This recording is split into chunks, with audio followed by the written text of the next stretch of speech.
Well, good evening, everybody. I hope everybody is settling in and enjoying salad.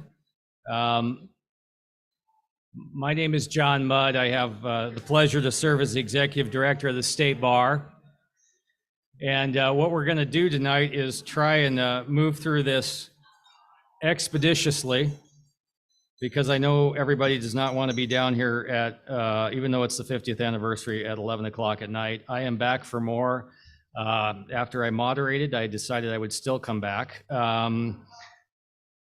Lots of people here, lots of, volume's not good on the left side of the room. Okay, louder. Where's the volume, people? Louder? Good? Better? People usually don't, okay, more. Bob Carlson says more. So does the back table, more, even more. Okay, I don't know why they can't hear me over there. I hear myself way too much right here. Yeah, and up here too. I think it's a speaker issue. I mean, it could be a speaker issue, but oh, the speaker's unplugged. All right, there we go. Does it every time. Okay. Well, we'll get that speaker plugged in, and then we'll be off and running. Do we have a speaker? No, we don't have a speaker. We don't have a power cord. There we go. Whoa. That's working now.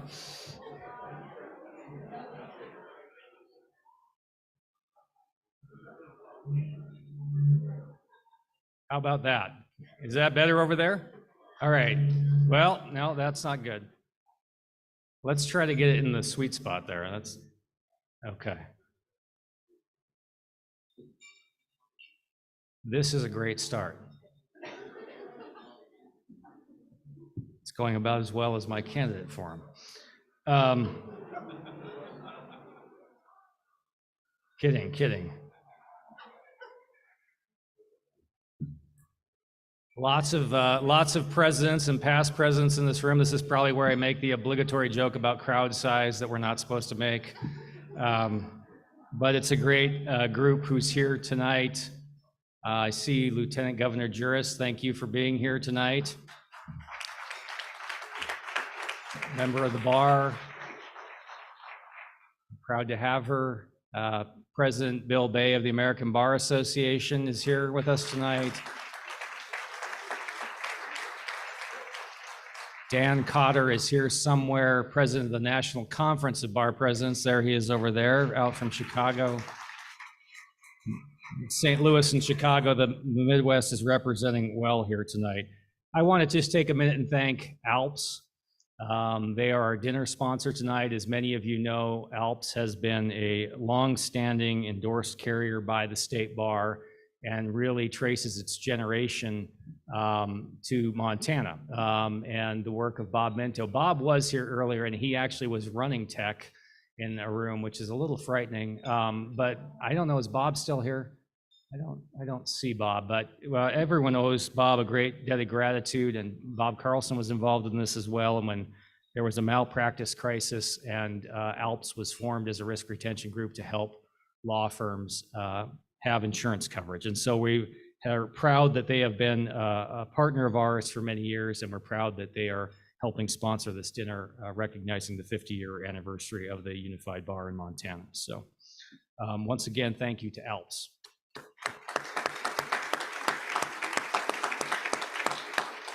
Speaking of presidents, I'm going to now introduce to you the president-elect of the State Bar of Montana, Tony Tease, who will share some opening remarks. Tony.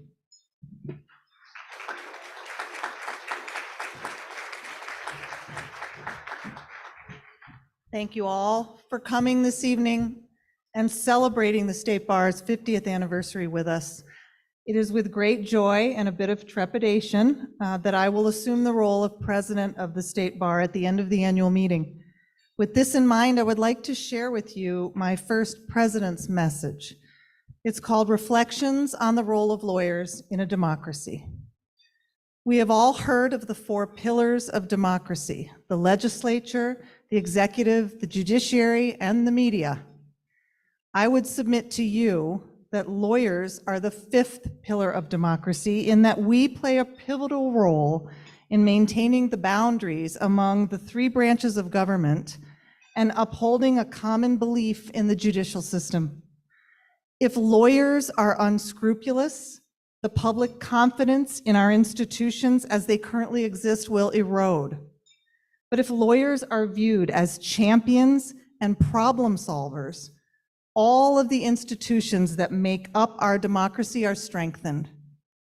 As stated succinctly by former US Supreme Court Chief Justice Burger, quote, "Lawyers are necessary because in their highest role, they are the healers of conflicts, and they can provide the lubricants that permit the diverse parts of a social order to function with a minimum of friction, close quote. After visiting the nascent United States of America in 1931, Alexis de Tocqueville concluded that there were only three countervailing forces against the tyranny of the majority: the institution of trial by jury, the limited power of the central government, and the legal profession itself.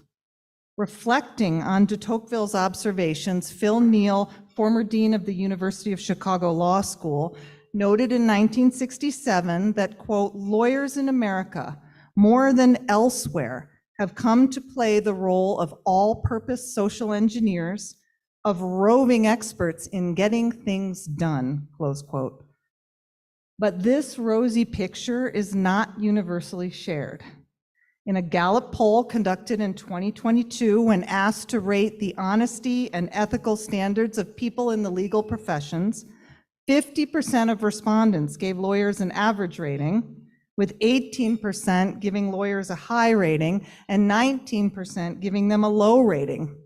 We are, as a professional, resoundingly average in the eyes of the public.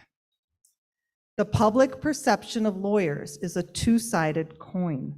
On the one hand, we help grease the wheels of commerce and resolve interpersonal conflict. On the other hand, we are viewed as an elite group of highly educated individuals who wield a great deal of power. Early America rebelled against the elite lawyer class. Colonial Virginia, which was influenced by Thomas Jefferson's vision of a largely agrarian society with little interference from the central government, displayed a violent and prolonged aversion to the lawyer. Massachusetts exhibited an abiding hostility to lawyers, partly as a result of the colonists' desire to distance themselves from common law of England, but also due to the prolonged intellectual repression of 17th century New England.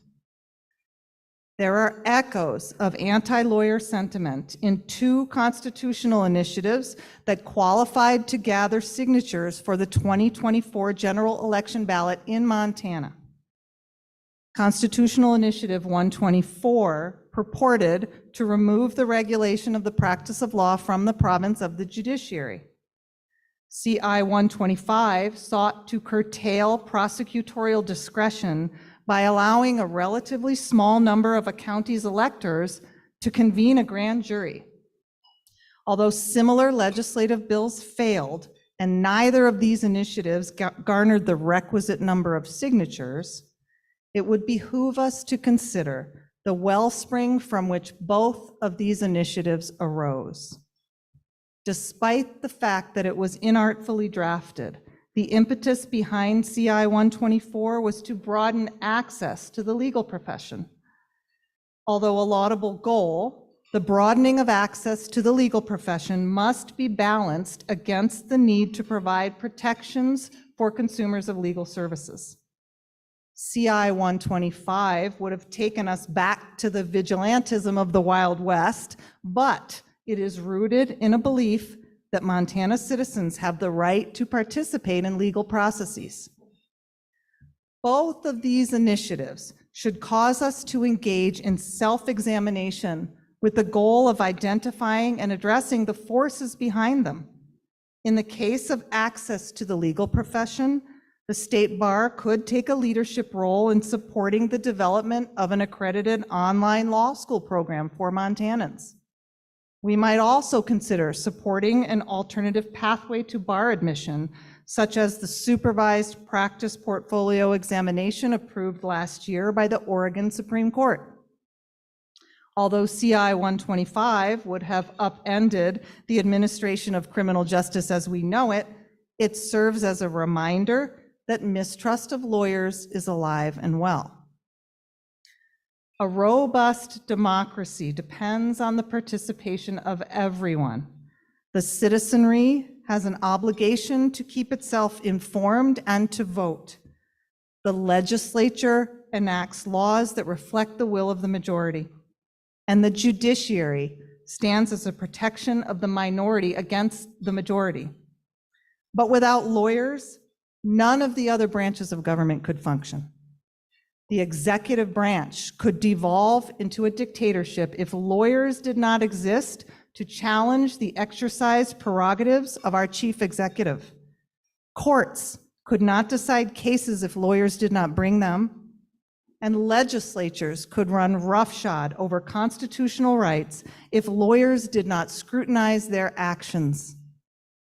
Having been granted the privilege of practicing law, it is incumbent upon each of us to wield our influence and use our intelligence to bring about a more just society. If we do that, then we will help achieve the goal of forming a more perfect union. Thank you.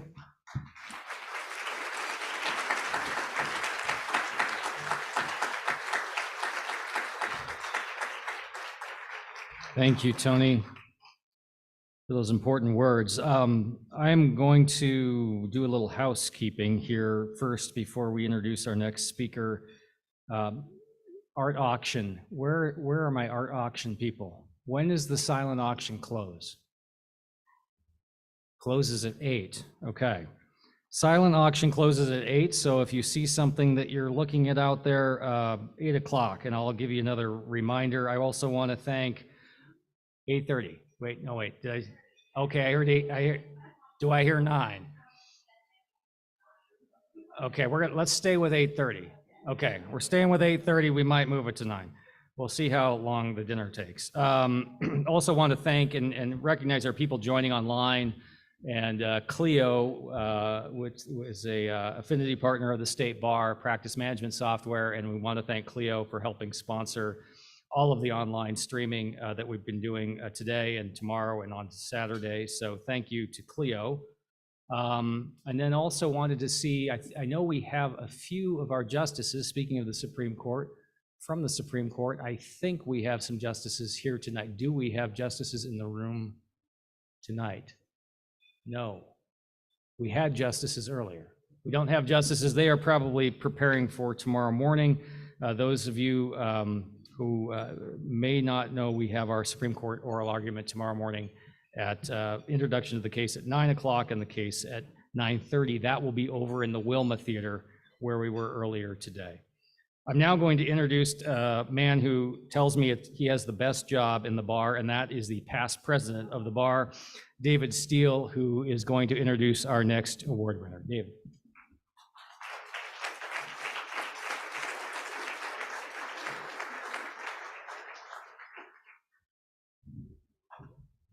Good evening, folks. Thanks for being here this evening.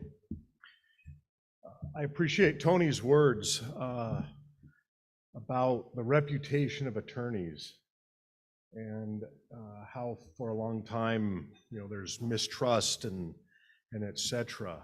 But it's such a strange dichotomy. Ultimately, the practice of law is a service profession. And for all the trash talk directed towards attorneys that has happened over however many hundreds of years, our communities and our society always look to the attorneys to solve the problems. Many, many attorneys in Montana give countless hours towards service without expectation of pay. They talk with students at schools and civic organizations in their communities. Many attorneys are asked to serve on boards to provide their insight and their knowledge. Attorneys help people with their most difficult and terrible problems. Some attorneys serve this very organization, helping you folks and through that, the larger community.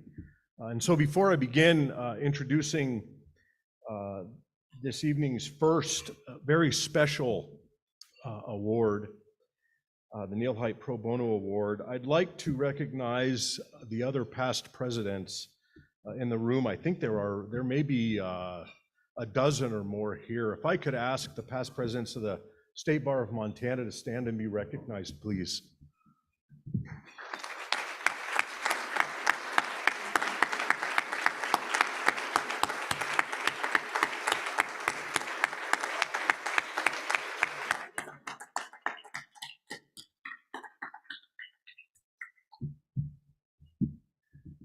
Many generations right there, many decades.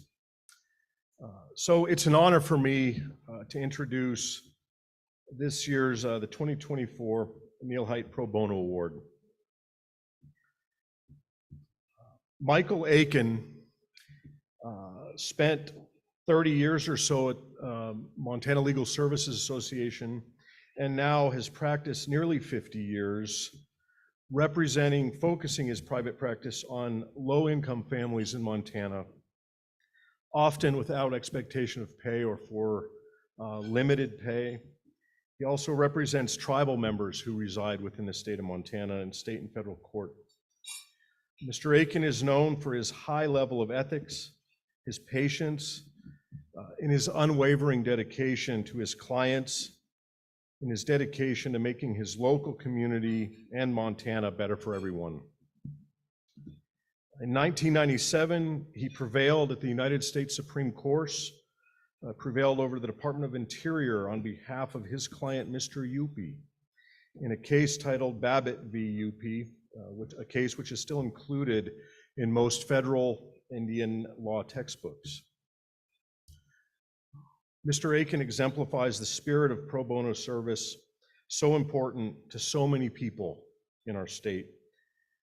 And he should be an inspiration to us all to help those who need legal services, but who perhaps can't afford it. I've often said, I think I would probably have a little bit of trouble affording to pay for myself. And I think that's probably true for a lot of us. There are a lot of folks in the state who need help, and I would ask you to be inspired by Mr. Aiken, who has really exemplified this.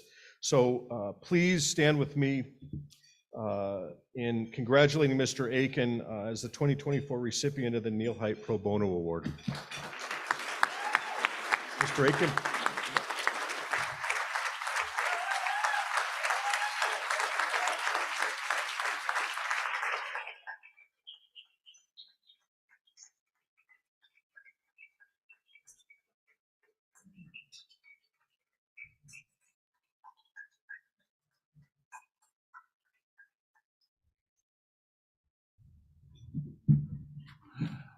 Thank you very much for this award. Want folks to know that, the first, actually 39 years, almost 40 years, I got paid to do it. How was it pro bono? I was working for legal services, but there's some, I probably could have earned more in private practice than at legal services. So anyway, thank you very much. Encourage you to do the same, particularly for those that can't afford it. As was just mentioned, that I tell my clients, I'm a lawyer. I don't think I could afford a lawyer. So, help those not only that can pay nothing, but also those that can't pay full rack rate. Thank you.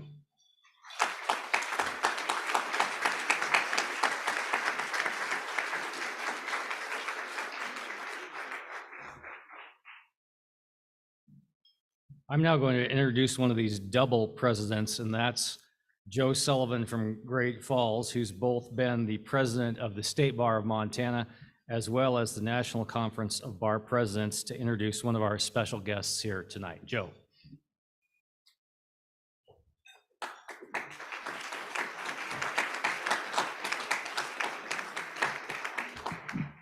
Good evening. When I was finishing up my presidential year for the State Bar of Montana, Bob Carlson encouraged me to get involved with what was called NCBP, National Conference of Bar Presidents. Didn't really know a whole lot about it. It's one of the best recommendations I've ever received.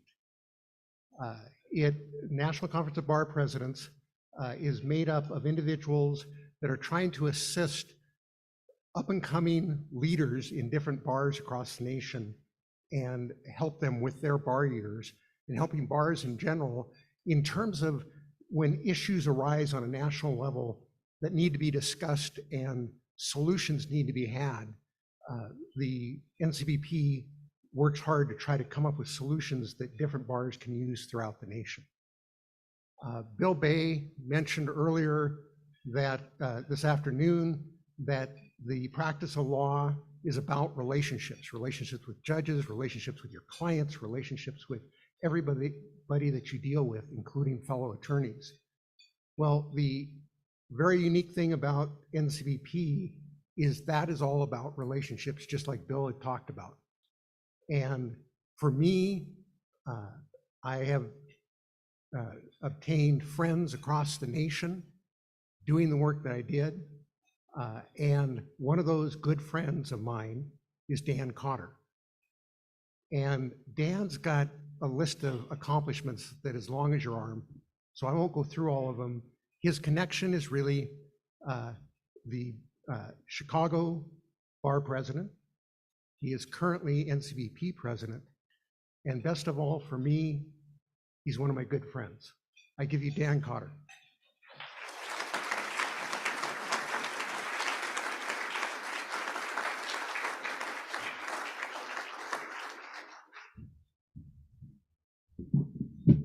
Thank you, Joe, and the feeling's mutual. We always talk about the NCBP as family, and it really is a family across the nation, and people that aren't necessarily past presidents of NCBP stay involved, and it just really is a national family. We have fun, but we get a lot of work done and provide tools for members of the bars, state, local, and affinity bars across the country. I'm thrilled tonight to be part of this 50th anniversary annual meeting of State Bar of Montana. Congratulations on this historic year, and congrats to the 50-year members. We were talking earlier to some people. I hope not to be practicing 50 years, but I'm at 30, and the way my 401k looks, I'll probably be working for 60 or 70, so until I drop. As Joe mentioned, I'm currently president of the NCBP, and want to thank you for having me at this meeting on behalf of the NCBP and myself. Special thanks to Joe and to John Mudd for arranging this and having me here. I've met many of you throughout the day and throughout the last couple of days. It's been wonderful. I've met people from the law school. I met some new attorneys, and it's just really inspiring to me what's taking place here in Montana. The folks that I've met and the things I've seen today remind me of the true master of the Senate, Mike Mansfield. The Washington Post years ago wrote that instead of Johnson's browbeating tactics, Mansfield led by setting an example of humility and accommodation. And he served 16 years from 1961 until his retirement in 1977. He's the longest serving majority leader in the history of the Senate. He was also the youngest. And the thing about Mansfield is that people think of LBJ because of the great Robert Caro Master of the Senate series as kind of leading the charge and being very persuasive. But if not for Mansfield, there would have been no Civil Rights Act of 1964, no Voting Rights Act of 1965, and a lot of other things. He was able to convince someone from Illinois, perhaps one of another great senator, Everett Dirksen, to get the Republicans to vote on those things, along the side of some of the Northern Democrats mostly, and the rest is history. Congrats to the award recipients this evening. From my limited research, the recipients are each remarkable individuals, including the pro bono recipient. Thank you for all your service. And receiving awards named after icons in Montana, and so it's just proud to watch that and inspiring to me as well. Congrats to Stuart on an amazing year, and to Tony. Your words really resonated with me tonight on democracy and where we're going in this nation and at each local level. I encourage each of you and the other members who will be president of this bar to get actively involved in NCBP. I think you'll find it a second home. And if we can ever be of service to your local bars, the State Bar, we're here to serve. We really are, NCBP, an organization designed to give tools so that you can be more effective leaders and to take back My theme this year is the well-informed bar leader. I think it's as important as ever, as we talked about at the session with Bill Bay today and Tony, to be the educators about what we do and to have toolkits, because things we think might not happen in our communities, things like the next generation bar, these alternatives. We had a discussion at NCVP for the annual meeting, and it started in the spring. And one of the people that was programming coordinator for that program was saying, this is not going to happen. It's really an outlier. And then by the time annual meeting took place in August, 13 or 14 states had done something in terms of the bar exam, in terms of licensing. So things do change. So congrats again to all of you, and thank you for having me at this great event.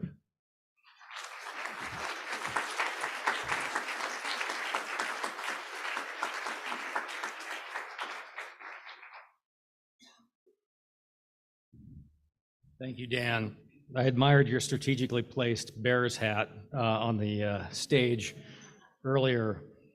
One of the things that strikes me about our unified bar is that it is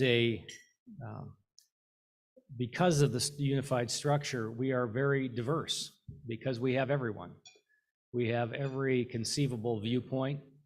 We have every conceivable viewpoint on our board. Across the political spectrum, we don't talk about politics, but people with all kinds of different views, all kinds of different practices. You know, the affinity bars are wonderful, but it allows people to become segmented. And one of the great things about the state bar is that we're not segmented. And one of the great things is our unity. We are unified. And most lawyers agree on most fundamental things, including that we are all proud to be members of this profession. And on a night like this, I think we all feel doubly proud. So it gives me great pleasure to introduce our next guest, and that's Alyssa Chambers, who serves as the executive director for the Montana Justice Foundation. She's been in that role for a few years now, and she's going to introduce our next award winner for the evening. So Alyssa, welcome.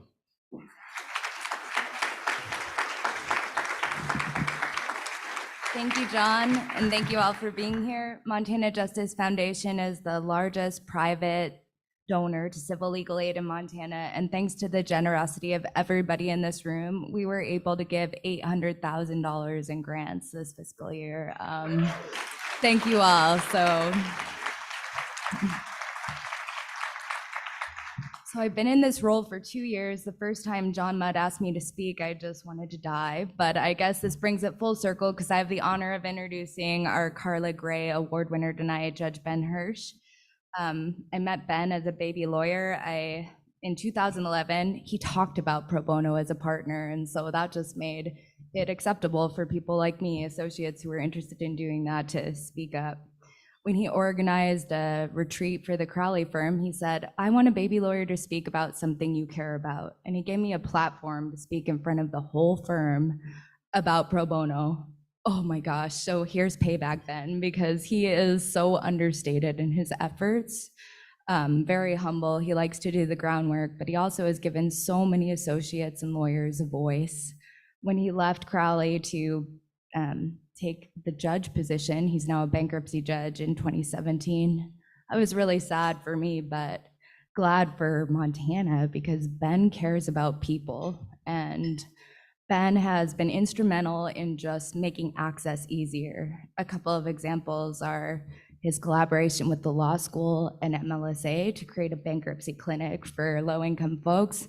I think there was a survey done after that. 98% of the participants felt empowered to go through that process on their own. It's just one example of things where Ben just doesn't volunteer to help. He shows up, he gives his all. He's also involved with the electronic registration system to help pro se litigants in the bankruptcy court. It's unsurprising to me that he has continued his commitment to access to justice, and I would like to welcome him up here to talk about what he cares about. Thank you, Ben.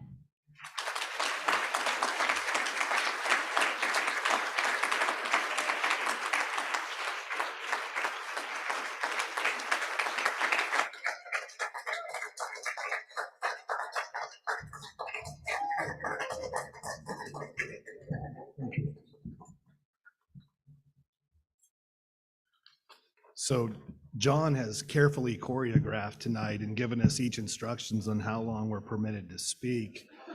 And my instructions were referred to as brief remarks. So I think I've got this pared down to less than an hour. All joking aside, Alyssa's correct. I'm uncomfortable talking about myself. And so what I've chosen to do is instead focus on as one of my pro bono clients. And so first off, thank you. It is truly an honor to receive this award. While I question whether I'm worthy of it, I accept it with gratitude. As I indicated in the Montana Lawyer, it's the individuals at Montana Legal Services that are deserving of this recognition. Allison Paul, Ed Higgins, Beth Hayes, Mike Aiken, and many others. They're really entitled to the sort of recognition that I'm receiving here. And so, as I said, to talk about myself is wildly uncomfortable and I get nervous. I've told this story before in terms of getting nervous in front of groups. During my first interview to become the judge, I was asked a question. It was the very first question. I felt my voice trailing off. My lips were moving. My voice cracked like I was going through adolescence. My face turned red. I think I was shaking. And Judge C was on the committee and he said, "Ben, you look a little nervous. You've got some water there. Take a sip and a deep breath. You'll be fine." And that allowed me to recorrect. So I share that story with you as I sort of recorrect up here. So with that in mind, I do value pro bono and I admire the people who've chosen to pursue it as a full-time career. I think many of us go to law school, we're motivated by altruism, but when we get to the end of our law school career, we have to make tough choices about what we're going to do and how we're going to pay back our student loans and other things. And so those that elect to truly make a career as a legal services attorney or otherwise doing pro bono full-time have my utmost admiration and respect. In my own experience, and some of you have heard some of these stories before, and so I ask that you bear with me. My most memorable pro bono client was Bob. Bob was referred to me by, I think it was the Western Montana pro bono coordinator or something that the courts here in Missoula had set up. Bob was a Vietnam vet. Bob was a hoarder. And those of you that have been around Missoula a long time might have seen Bob's truck. Bob had an old pickup truck. He'd put rails on the sides so he could fill it from the bed of that truck all the way up over the cab with stuff. And because he was a hoarder, this stuff had greater significance to him than anyone else. And he'd tie it down with tarps and he'd keep it there and you'd see it around town. He had a mobile home that he paid lot rent on that was similarly from floor to ceiling filled with stuff. Bob was getting evicted when I got the call. He'd failed to pay his lot rent, and Ted Hess Holmeyer, some of you might recognize that name, king of evictions, was evicting him. And so I ended up in a justice court mediation with Bob and Ted. And I mean, the eviction was, there was no defense to the eviction action. I had just hoped to maybe buy Bob 30 days to get his mobile home moved off the lot. And so through that mediation, I begged and pleaded for 30 days for Bob, to no avail. And finally, at the end, I said to Ted, I said, "Here's the deal. I'll pay the back rent and I'll pay 1 month's rent for Bob to get him his 30 days. Ted was shocked, but his client agreed to it. His shock paled in comparison to my wife Kelly's shock when I went home and I said, I need some money. I got to pay Bob's back rent and next month's rent. And she said, "Who the hell is Bob?" But Kelly always supports me. So we got it done. I paid Bob's rent and I said, "Look, you got to move that trailer. You got 30 days. Typical Bob, he didn't decide to move it on the 7th day or the 10th day or the 12th day. He waited till the 29th day. And how he got somebody to help him haul it, I don't know. But because he was unwilling to take anything out of the trailer, the tongue snapped on Interstate 90 as they were headed east. So his trailer sat on the side of Interstate 90 for 3 or 4 days, and he eventually got it where it was going. So you might think, well, that's the end of the story. Eviction problem resolved. It's not the end of the story. Over the next sort of, I don't know if it was a week or how long it was, but Bob wheels into the Crowley parking lot at about 4 o'clock one afternoon with his truck with all the stuff. He comes into the office and he summons me outside, and he proceeds to explain that this large, oversized, overstuffed purple recliner with almost like a velour fabric was mine. He wanted to thank me. And he said, I want to thank you and your wife. I know she's going to love this purple recliner. He said, now, I know it's got a rip over here on the side, but a good upholsterer will fix that right up for you, and your wife's going to love it. And I said, you know, Bob, I'm not sure Kelly's going to like it. I appreciate it. You know, I thought that might be the end of the story. Bob came back to my office periodically over the next weeks and months. He'd show up unannounced. Generally, I would find the time to meet with him in the conference room. And what I discovered was Bob had a whole series of life issues. They weren't legal problems, they're life problems. I'd talk with Bob, I'd be a sounding board, I'd give him the best advice I could. During these conversations, it became clear that beyond being a hoarder, Bob had some other mental health issues. Sometimes he'd be very lucid, and other times his comments would stray far afield, and he'd share with me theories about the universe that were just ludicrous. I always talked with Bob when he came by. I encouraged him to go to the VA and take care of his health. I also encouraged him to try selling some stuff, and I even volunteered to pay for a roll-off if he'd be willing to get rid of the stuff that filled his mobile home and that otherwise sort of consumed him. He always refused this offer to get him a roll-off. Again, I can't remember precisely how much time elapsed, but some time elapsed, and suddenly he shows up one day and he says, I'm ready to get rid of some of that stuff. I said, great, where do I need to send the roll-off? He said, I've got a different plan. I said, well, what's that? He said, well, I found on the north side of Missoula a vacant retail lot, that business front that's for lease, and I'm going to sell the stuff. I said, oh, okay.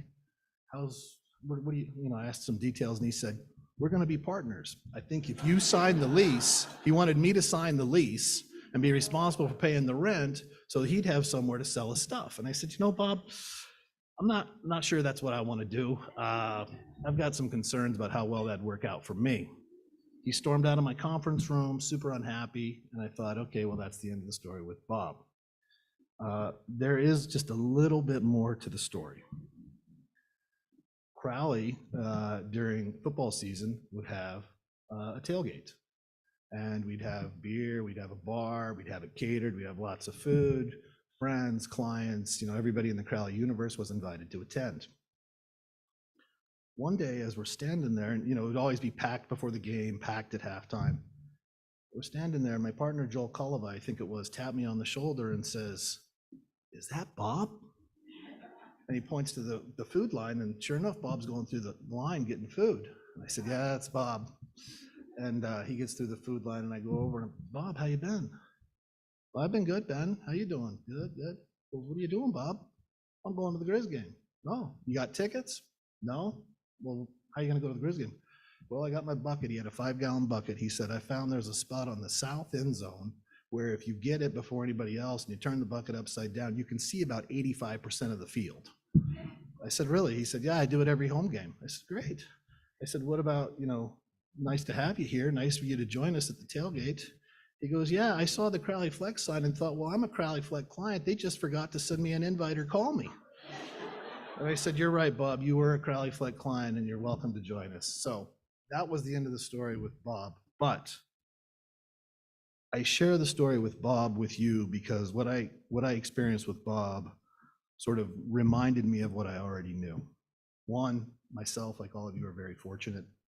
Two, Bob was lonely and he suffered from mental health issues. Bob's mental health issues at their worst complicated his life in ways that resulted in legal problems. Bob was not a bad person. And Bob, like a lot of people in our communities, just needed a little help navigating the legal system and, more importantly, navigating life.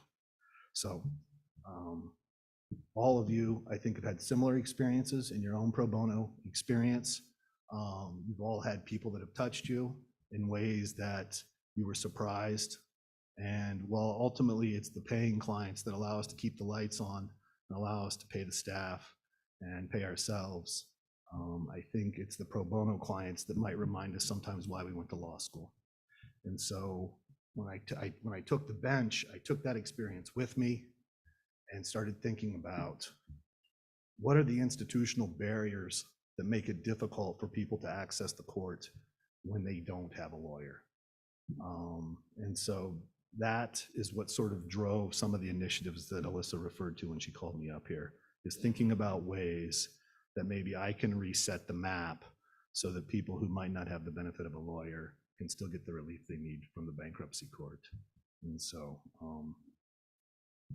that's really the only reason that I did what I did. I wish I could say that I had some grand motivation, but it really was sort of motivated by Bob and my experiences as a pro bono lawyer. As I accept this award, I have to tell you, it really means a great deal to me because I'm a product of the State Bar of Montana, the Western Montana Bar Association, and the University of Montana School of Law. And so I wouldn't be here but for those institutions, and I'm grateful. So thank you.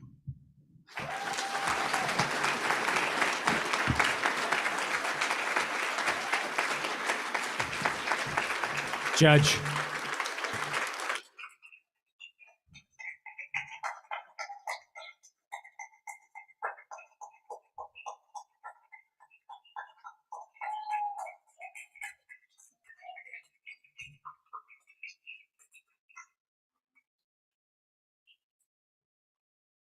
On that inspirational note, I think what we'll do is we'll take a little bit of a break here for allow people to finish their dinners, maybe start desserts, and then we will come back in, let's say, 10 minutes and wrap up the rest of our awards for the evening. So enjoy some conversation and finish your food, and we will be back in about 10, 15 minutes. Thanks.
Okay, this is the 2-minute warning. We'll get going again in about 2 minutes. So if you can return to your seats, make your bids, refresh your beverages.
Okay. We're going to get moving again so we can get everybody home on time. 50-year pin people, how are we doing? Martin, Burke, how are things? Martin, everything okay with the 50-year class? Yes, okay. The report is good, okay. We're now going to get back into it, and but before that, again, you've got another, what did we say, 8:30 on the auction? Is that 8:30? 8? Where's Alyssa? Go bid, I guess. That's, but don't miss these next award winners. It's now my pleasure to introduce the current Secretary Treasurer of the State Bar of Montana, Erica Grindy.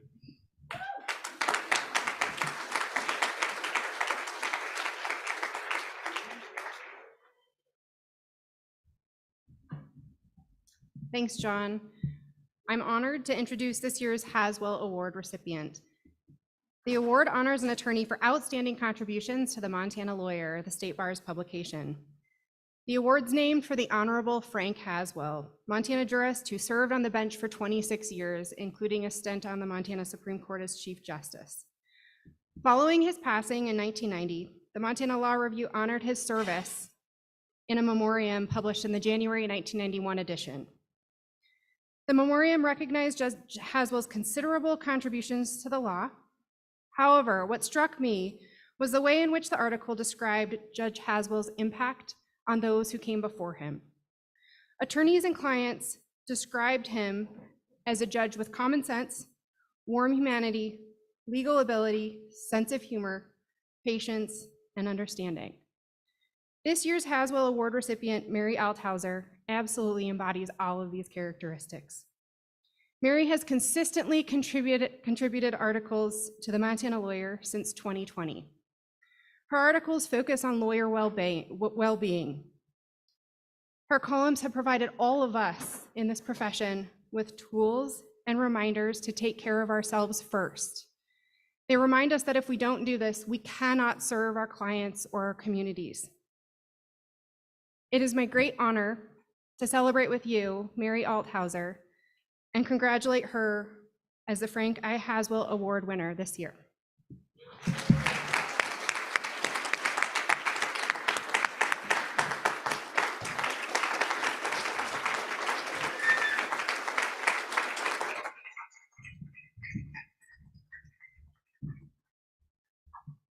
Thank you, Erica. That was very nice. And thank you to John Mudd, Regina, and the Montana Lawyer crew for putting up with my loose compliance with deadlines and for giving me the opportunity to write a regular column. I do have written remarks because, as our students know, if I'm allowed to speak unscripted, there will be a foot and mouth situation. So I have a brief notes for myself. But when I suggested the idea of a regular well-being article to John several years ago, I'm not sure he envisioned that I would kick it off strong with a long story about backed up toilet water in my house. I'm also the self-proclaimed first attorney to write a toilet water article for the Montana Lawyer, in which I encourage folks to ask for help when they need it. Those articles also took a turn to talk about how to deal with difficult people by envisioning yourself with a Ghostbusters pack. I wrote an obituary for my dog. There's been a healthy peppering of swear words, and heavy-handed and probably grammatically incorrect use of exclamation points in my attempts to convey support for lawyer mental health. And now working for the law school, it feels a bit strange to accept yay law school, to accept an award for writing when I know my colleagues are putting in hard hours, doing actual legal research, and making groundbreaking publications in the field of law. And I've received an award about my toilet water article. And I didn't use Iraq, and I didn't use any correct citations. But the process of writing these articles for several years has taught me a couple things. And first, that we're not selling a bill of goods when we say that as a lawyer in law school, you're learning a superpower, and that is writing in a way that helps you process your own feelings, helps you build community, and helps you advocate for others.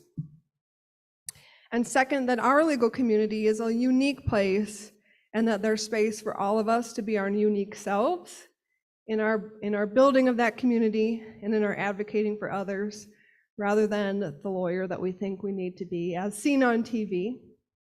But law students should know you do need to use IRAC and correct citations during law school and for legal writing. So with that, thank you so much, and thank you for the honor.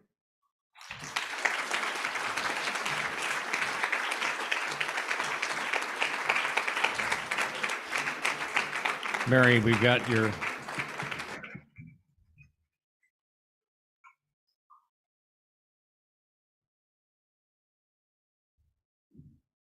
okay. I've forgotten about the toilet water. I am going to sort of call my own number here and give this next award out to someone I've known since I was a baby lawyer. The next award is the George Bosman Award for Professionalism. And as many of you know, George was the longtime executive director of the State Bar. And so as we celebrate 50 years tonight, we remember George and his wise guidance of the bar for many, many years. And the award was established for the purposes of recognizing a lawyer who had a reputation for and a tradition of professionalism as defined by Dean Roscoe Pound, the pursuit of a learned art as a common calling in the spirit of public service. And for someone who has encouraged respect for the rule of law and for the legal system and has subordinated their own business concerns to professional concerns. Jean Four embodies that award. Jean graduated from Carroll College. She received a master's in English from Creighton and then graduated from the University of Montana School of Law. While there, she authored a law review that might become somewhat prescient on the model rules of professional conduct, no standard for malpractice. Jean ultimately served for many, many years on the Commission on Practice, which she is now leaving and has left. But Jean, in addition to her education, went on and clerked for the Ninth Circuit. She has been actively engaged in any number of projects, and I can tell you that when you ask Jean to do something, she always says yes, whether that's being on the Board of Visitors for the law school or serving as president of the Montana Trial Lawyers or Montana Defense Trial Lawyers Association. Jean is, I think, when the past President's Committee considered her, there was simply no question that Jean embodied what George embodied and what this award embodies. So I've known Jean for a very long time. It's an honor to give her this award. I'm going to do it in honor of my late great golden retriever, because those of you who know Jean also know that there is no bigger lover of animals. And she is the better half of Judge Kutzman, no question, no offense, Judge. So please join me in congratulating Jean Four.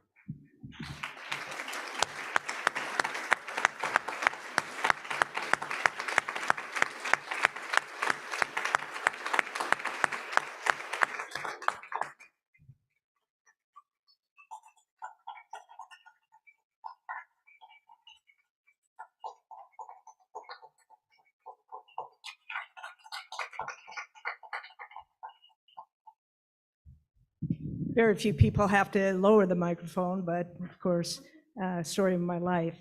I won't tell any stories on John because we do go a long way back, both with dogs and otherwise. As everyone who has come before you and those who will come behind me, I am not worthy. I look out and the sea of people here and our bar, and I realize that I don't do anything differently than anyone else. And so I am immensely honored by this award, of course, and have no great stories like Judge Hurst to tell you, other than you all will pay it forward, I will pay it forward.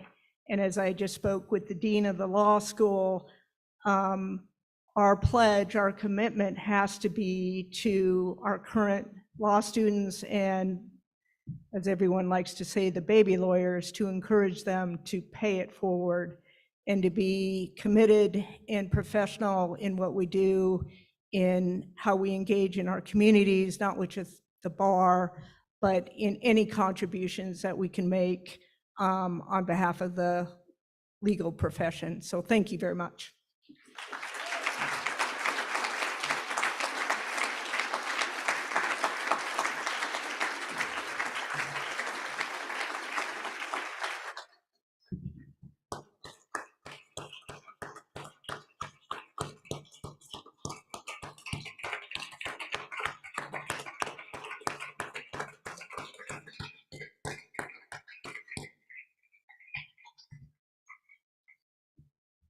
We have Judge Kutzman here. We also have Judge Halligan. Are there other members of the bench who are here tonight?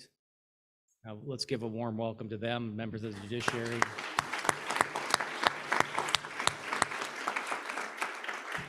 Also Dean Gagliardi from the law school and the other members of the faculty who are there. Welcome.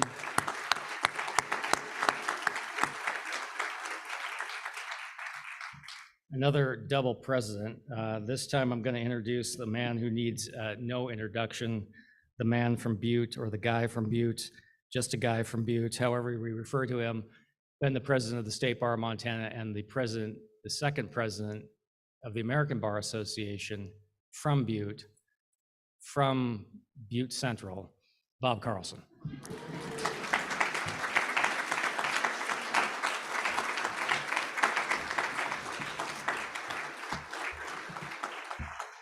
So my job is simple tonight, is to introduce a friend of mine, a longtime friend of mine. But as I told the table before I left, I suggest you all buckle up. Because I'm not going to just do that, right? I won't prolong the agony too much. But in 1993, we were in this room, 31 years ago. It's the last time the State Bar had a head table. Bob Phillips, Priscilla, Cindy and I were seated at the head table. Chief Justice Turnage and Eula May Turnage were sitting there. It should have been Sherry Matusi, one of my classmates, but because we had sort of a law school reunion that weekend, some of our classmates decided to throw her a party and she decided to ghost this event. So all of a sudden it became the next guy up, me, the next person up after that, Bob, and then we're sitting there. So the head speaker that night was Molly Ivins, a well-known columnist, humorist from Dallas, Texas, with a little bit of a colorful sense of humor. So the head table was there, and all the Supreme Court justices were in front, the district court judges were there, and then all the people who got the sense of humor, the younger crowd, was back here. Well, because of the lights, Molly couldn't see the people getting the sense of humor. So we had paid her some significant money to come. She leaned over about 6 minutes and I don't think they're getting it. I said, they're getting it. Look at the back. Don't look at the front. These people don't get it. They'll get it. She abruptly ends the show and proceeds to leave, walk across the way to the Union Club, and on our nickel puts on one heck of a free show for the patrons at the Union Club. So why do I say this? Because a lot of you were in this room that night. Some of the people whose names are attached to these awards were still with us and very active. We didn't have all these awards that night. We did have the Frank Haswell Award because Chief Justice Haswell had donated had the foresight to create that award. We did have the Jameson Award. Martin's good friend, Bjarne Johnson from Great Falls, got the award that night, introduced by then and still Dean, Mr. Martin Burke from, of course, Butte, Montana and Butte Central High School. He did go to St. Pat, so. At any rate, the reason I say all this is because the people that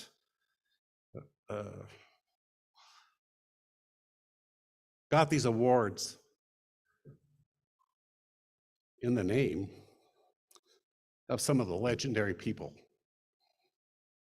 that we all owe a huge debt of gratitude should know that history. Neil Haight, what a remarkable person. Carla Gray, not from Butte, but practiced a substantial amount of time there. George Bosselman was the executive director in '93. He was a treasure. You now have, as your executive director, the same type of treasure. And you need to understand that, particularly the younger members of the bar.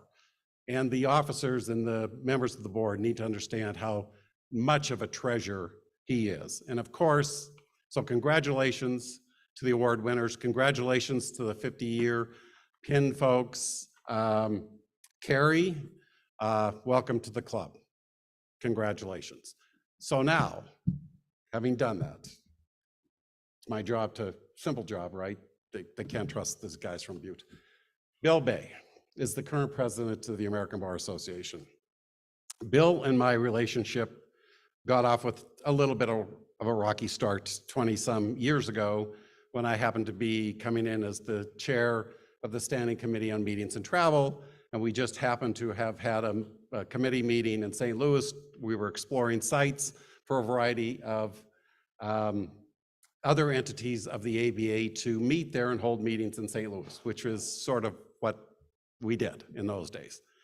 And I had met Bill, but he was close friends with a friend of mine, Maury Poskover from St. Louis, and Maury said, "Do you mind if we stop by for a beverage?"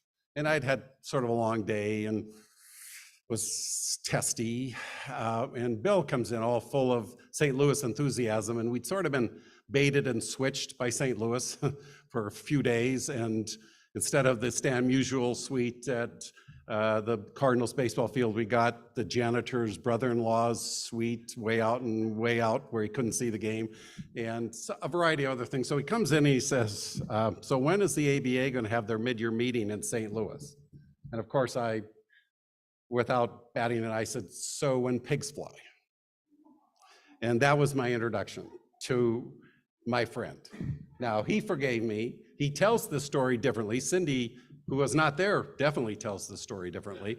But since that time, we have come to do something which all of us know who volunteer in the bar world know, that you meet the most fabulous people. That if you give yourself an opportunity to open yourself up and your mind up to meeting new people, to making friends, even if you have a rocky start, you can build a relationship that will endure forever. That's the relationship. Bill was the president of the Bar Association of Metropolitan St. Louis in 2001. And I suggest for you budding authors or for you people who are budding bar leaders that you should Google and try to get your hands on every single president's message he wrote during that year. I suggest if you're not a member of the American Bar Association, you join so you can get your hands on every single one of the things he's going to write this year in the president's message. Because he is something spectacular. He's down to earth, he's funny, he's my favorite kind of person, self-deprecating. He's blushing like mad right now because he doesn't know when this is going to end. And really, you know me, I don't care. Since that time, our paths have intersected on multiple occasions. When I was chair of the ABA House of Delegates, he was chair of the section of litigation. We spent a lot of time together. When I was fortunate enough to become the ABA president, he was my chair of the House of Delegates. We spent a lot of time talking now that he's become the president, but we spent every day talking. Bill, you got to talk me off this ledge. I am so mad. What? Please talk me off this ledge. Cindy's mad. You got to talk us both off this ledge. Should I say this? Should I not say this? He's been a rock and the foundation of so many things. And he is an exceptional human being. He is so exceptional that he could actually practice law and fit in this great state that we call home. It's my distinct pleasure, and actually it's a privilege to introduce our good friend, your good friend, the president of the American Bar Association, Bill Bay from St. Louis, Missouri. Thank you.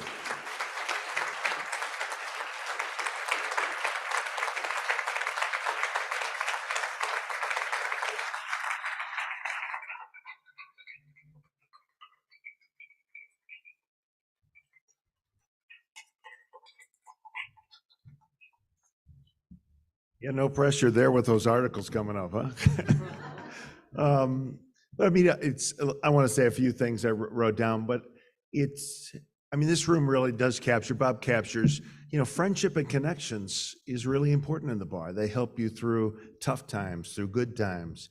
That's what I talked with the law students today about. It's the connections with somebody they didn't know, who they might never spend time with, but they were open to being friends. I mean, I did that in law school. People I thought, gee, I'd never spend time with, and yet they came to my wedding, came to my wife's funeral, came to times that made a difference. I mean, that's why you have the bar. It's a great honor to be here on the 50th anniversary of the Montana Bar Association. I've had the privilege of knowing lots of folks.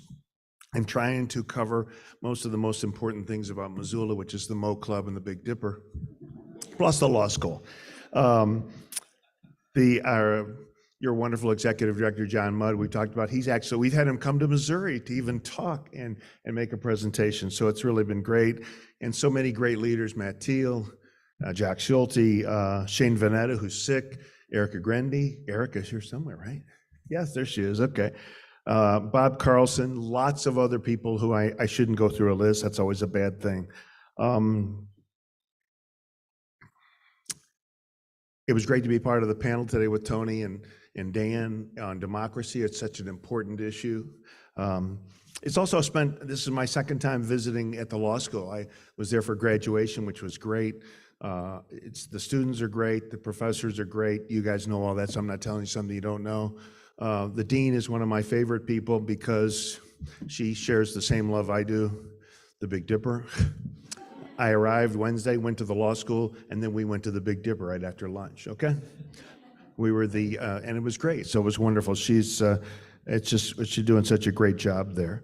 As a little piece of trivia, the first time I set foot in Missoula, I arrived shortly before 9 p.m. at night, and my wife and I were here for a family vacation up at Whitefish, and so my first stop, though, was to go from the airport to the Big Dipper, and Bob Carlson had arranged for Matt Thiel to be there with a cooler, and we bought 8 quarts of ice cream, and the dry ice then, of course, so that I could take those with me, and that really is above and beyond the call of duty. And literally, I will say, I probably wouldn't stand here before you as ABA president without Bob's friendship, support, and encouragement. That means a great deal. Thank you, Bob.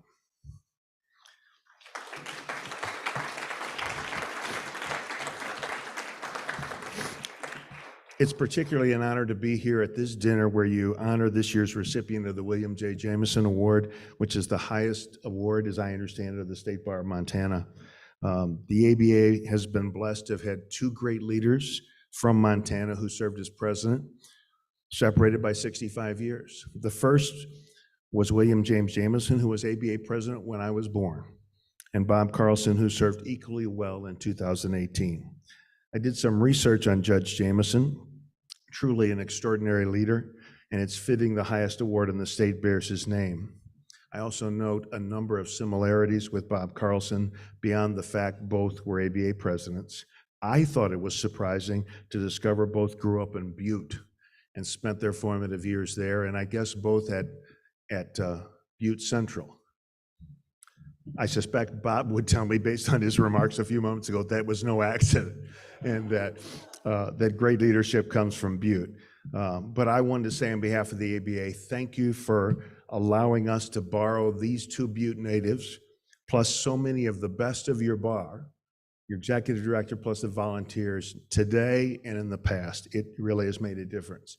Thank you for what you do here in Montana. Thank you for what you've done these last 50 years. Thank you for what you will do going forward for the profession. It really does make a difference. Thank you.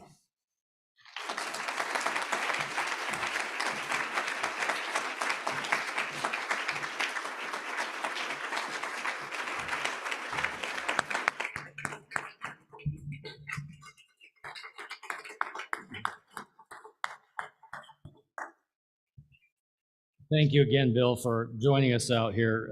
You've noticed there's no desserts on the table. We have put desserts out by the bar.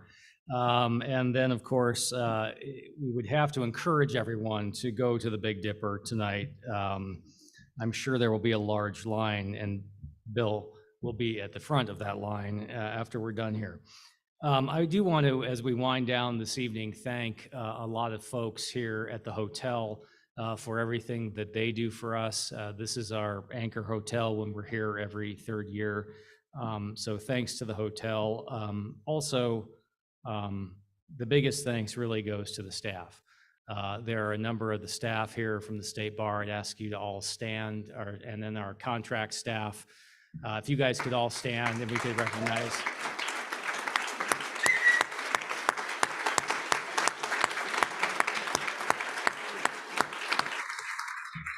This is not an easy endeavor, and when your annual meeting is in the first part of September, what that means is a lot of your summer is spent working on all of these things. And so these folks have worked incredibly hard over the last many months to make this all come together. And so once again, thank you to all of the staff at the State Bar. With that, we're going to put one more plug in for Art. And I want to thank on that both the Montana Justice Foundation and Alyssa, but Matt Teal. Matt has really taken this under his wing. This was his idea to do an art auction to feature lawyers who happen to be frustrated artists. We are very fortunate. Matt spends a ton of time over his summer to gather all these pieces. So I also want to recognize Matt and thank him for everything.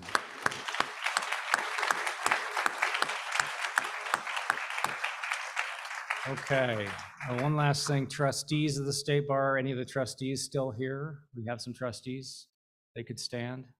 We have trustees,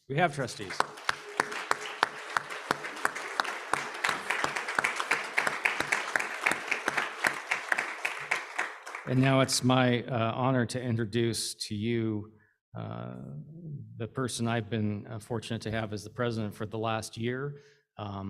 From Helena. He's a very able lawyer and has helped guide our organization over the last year, and that's Stu Segrest. Thanks.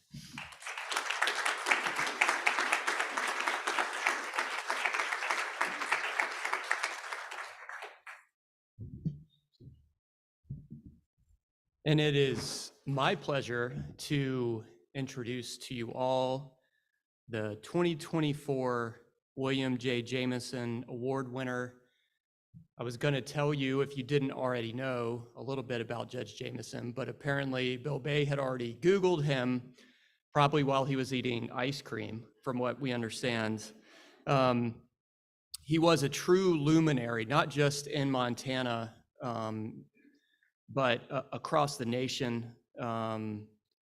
His erudite opinions were well respected, not just in the Ninth Circuit, but across the federal bench. And you really should look him up if you haven't done that and if you're not aware of his prowess. Our winner this year is Carrie Matovich. And as we've seen with all of our winners tonight, there's a theme, and the theme is these are folks who show up and they stand up when needed. And Carrie fits that bill perfectly. She is a part of more trial associations than I frankly knew existed. She's a staunch supporter of our profession and willingly volunteers her time, including on numerous State Bar sections and committees, and with the Advanced Trial Advocacy Program. And interestingly, she served on that from 2000 to 2013. That's a great program if you're not aware of it. And I got to go when I was a young lawyer at the Attorney General's office back in 2007 or 2008. And she was one of the trial coaches during that time and really made an impression on me even back then. She continues to serve and to advance justice via her firm and her work and her mediation service. And so without further ado, Carrie.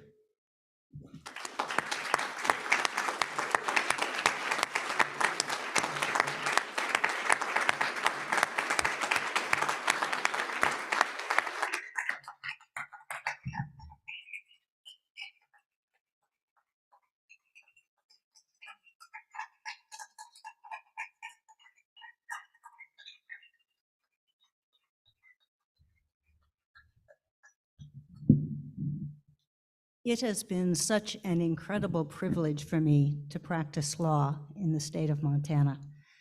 Friends and connections, to echo Bill Bay. I look around this room and I see professors from law school. I see teachers that have taught me in classes. I see students that I have had in classes. I see lawyers that I have opposed in court. I see lawyers with whom I've served as co-counsel. I see my 3 partners, my husband of 37 years.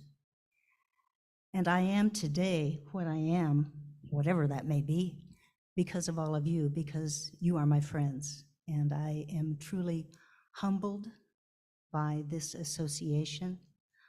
I am honored by this award. I also know I'm the only one standing between you and dessert, so I'm going to be brief.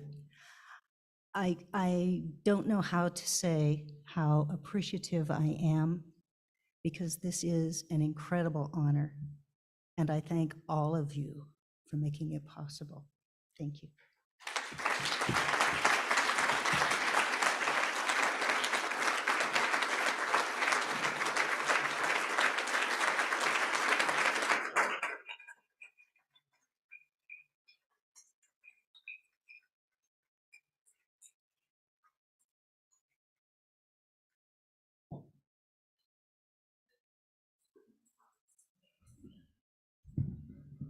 I will try to follow Carrie's lead and not keep you too much longer.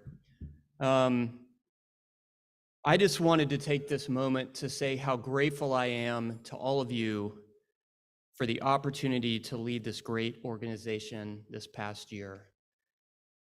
It was quite the journey, just as the bar has been on quite the journey these last 50 years. And as you can see from the great work that our 50-year recipients have done during their careers these last 50 years. This last year, we've accomplished a lot, but much of it is ongoing, as it ever is. You can only do so much in a year. And for that, I am glad that we have such a great team, such a great executive team that I've got the privilege to work with, such a great board of trustees, and a really great treasurer, I think, is how Bob Carlson accurately referred to John Mudd.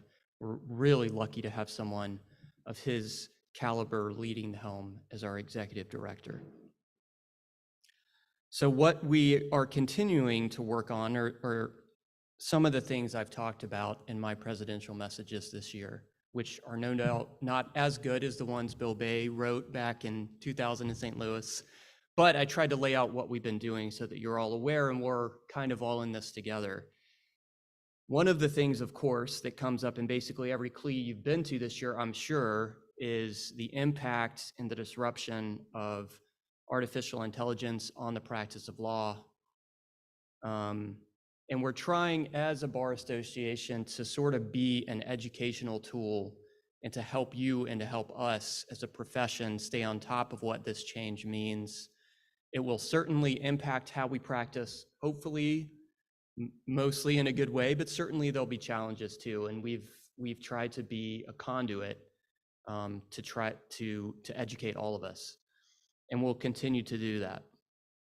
We've, of course, spent time, which if you had asked me 5 years ago, what would we be working on, I would not have said defending the rule of law, because that was a given, right? And now suddenly it's something that each president has to shoulder, and each of us as lawyers has to shoulder. But it doesn't mean it's something we can pass off just because we see it perhaps as a given.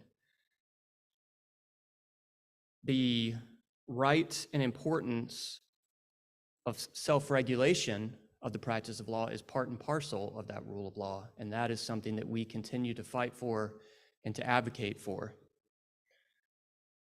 I'm looking forward to also continue to work on how to improve and keep the practice of law dynamic. We've established in that vein a task force on the future of the profession, and this is really the brainchild of John Mudd, which we've worked on this past year to put together. And I'm really excited what this task force will be able to do. We're going to focus on many areas, but the theme is looking forward and making the changes we need to keep ourselves as a profession moving forward. These include things like alternative pathways, potentially looking at, these are not things we're going to necessarily do, but consider alternative pathways to admission to the bar, considering and working on the next gen bar exam, looking at the potential of having some limited non-attorney representation to meet the ever-present justice gap. And of course, as I already mentioned, looking at AI and its disruptions and potential opportunity. It's important and it's critical this next year in this upcoming legislative session for all of us to stay involved and be prepared to express to each other, to our legislatures, and to our clients the importance of a robust and an independent judicial system. We cannot on our own as lawyers defend ourselves because it will never always seem to some degree self-serving, but I think that those that we represent and the system we represent can do so. And so, as I mentioned before, we call on each of you to show up and to help out. And I'm sure we'll be reaching out, and Tony will be reaching out this upcoming year. Speaking of Tony, I could not think of a better captain for the tough year ahead. She's extremely well prepared, an extremely smart lawyer, probably the only lawyer that will be taking the helm of president, who has written her first president's message before she's even become president and got to read it to all of you. But what a great message that was. And thank you for sharing that with us, Tony. I'm looking forward to all she accomplishes and to continuing to support Tony and John and our great executive committee and the bar as we move forward for these next 50 years. And so with that, please go get your dessert and enjoy the rest of the evening. That concludes our program, and we'll see you tomorrow morning for our business meeting.